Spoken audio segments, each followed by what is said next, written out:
Hey guys, Professor Bill, Comic Book University, and Justice League issue number 15. Remember in the previous issue, I was talking about, yeah, man, the book, it just got a whole lot better, and it just keeps getting a little bit better as week by week, while month by month goes on. Yeah, we're going to continue that tradition with this issue. This was awesome. All right, let's get into it. So we got Escape from Hawk World, Part 2. Scott Snyder and James Tynion IV did the story. Tynion the Fourth did the words. Jim Chung and Steven Segovia did the pencils. Mark Morales and Segovia did the inks. Tomio Morey and Will Quintana did the colors. Tom Napolitano did the letters. Chung and Morey did the cover. Will Conrad and Alex Sinclair did the variant cover. All right. So Starman's got his thing going on, and he's about to explode. And it's funny because while he's exploding, Superman's like, yeah, I'm absorbing a whole lot of freaking energy right now, the solar energy. So I feel like I could break the entire planet just by taking a step. Batman's hysterical is like, yeah, well, don't. Nice one. So it's funny, just those stupid little things like that. They're just so great. So, in the meantime, Martian Manhunter is able to help everybody get away from the Savage Hawkman up on Thanagar Prime. Whole bunch of things happen. There's a huge infiltration mission going because they got to go to these vaults under Thanagar Prime, and they are like, this is kind of like, the vaults in Harry Potter. You remember those? What do you call it? I think that was issue 5. Maybe it was 7. I think it was 7. Book number 7 of Harry Potter, the final one, where they had to actually go into the Gringotts or whatever. I don't know, the goblins. They had the freaking dungeon. They have that here, okay? And there may be dragons down there. We don't actually know, but they do have dominators, and those evil bastards. Get this, you got to pay attention, man, because there's some blink and you miss it stuff in here. There is going to be, in my best guesstimation, another invasion angle coming soon. And the Dominators reveal that here. They're like, oh yeah, we should have just continued and gotten all your metahuman DNA samples and all that stuff, the gene information. Now the Queen is, really ticked off at you, and everybody's coming together to kick your butts. So you guys are in trouble. And wow, awesome. The Dominators is like, I believe, the very first all-inclusive, everybody jump in and start putting a pounding on each other's stuff. So yeah, yeah, I'm so freaking down for that. I think it's one of the only time. No, it's definitely the first time in DC history where all the heroes got together and they didn't call it a crisis. Anyhow, even though that was definitely crisis worthy. So they're able to find out a lot more about what's going on. They come across, I can't remember what she's called. I just don't know that much about Martian Manhunter, I guess. I don't know when this stuff started. She is she's like, this person. She's some kind of a Martian, and she's important to, what's his face? Martian Manhunter, to John Johns.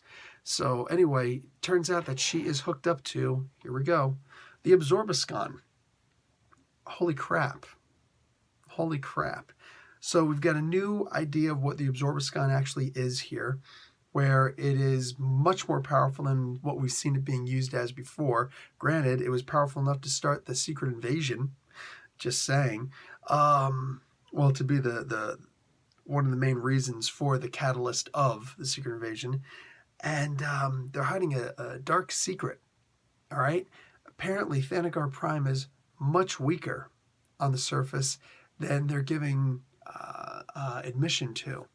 This is kind of important because this relates back to the Death of Hawkman series, which I reviewed back when I first started reviewing comic books. It was terrible, but hey. So this is it's not necessarily hard to understand. It's hard to explain, though. everything seems to be coming to a head. Because they're saying in the next issue, what do you call it? This Martian, she's about to reveal a story of what's going on with Perpetua. If you remember, Perpetua is the character who was discussed with Luthor and by the Batman Who Laughs. He somehow understands what this super ultra goddess being is. And this is like the oldest story ever told. Well, at least so far, until there's something before that. But for now, they're about to find out about her finally. And I don't know how this story is necessarily going to change anything, but like there's a lot. Like the Green Lantern Corps showed up.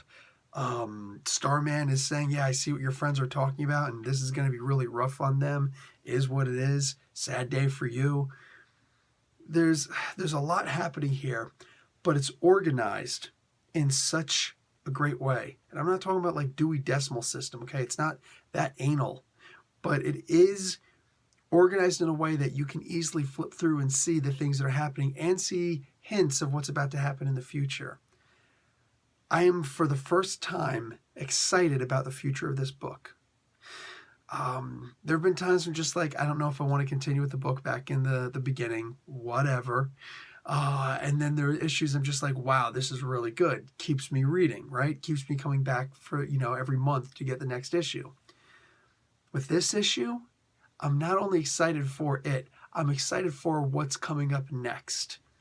And that's important. That's important. So the history of the universe is going to be the title of the next story.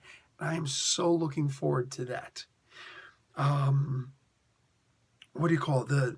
The understanding of the way that Thanagar Prime is being positioned right now. This is insane. And I'm wondering what part it's going to play in that hinted invasion angle that's coming up. Guys, there is so much at work here. And I think that the worst part of this is that it referred back to a story that just happened very recently, I believe, in the pages of The Unexpected. I think that was the name of the book. I don't remember how many issues it went up to, but it was one of the New Age of Heroes. My voice is about to go out. And it involved Omanar Sin, which I'm thinking I should read this because Omanar Sin. And I only found out last month, the story actually also involved Hawkman. Well, crap, I didn't know that. But I tried to read the first one or two issues of The Unexpected, maybe the third issue also, I don't know. And I just didn't like it. I didn't like it at all. So it's a shame that they put such a crucial storyline in there. Will I go back and read it? I don't know. Is Comixology going to give me an even better deal? Because I'm going to need it. Anyway, right now, Justice League is probably the hot book, the hottest book in DC. I know there's people who like other books more. That's not what I'm saying. Justice League is definitely continuing the tradition of Dark Knight's Metal, which really was a game changer without necessarily resetting the universe, but certainly adding new heroes, some which will actually continue, some which are being canceled as we speak. But yeah, like I said, man, with this issue, I'm genuinely excited for the future of the DC Universe and of this particular comic title. All right, Professor Bill, Comic Book University. Class dismissed.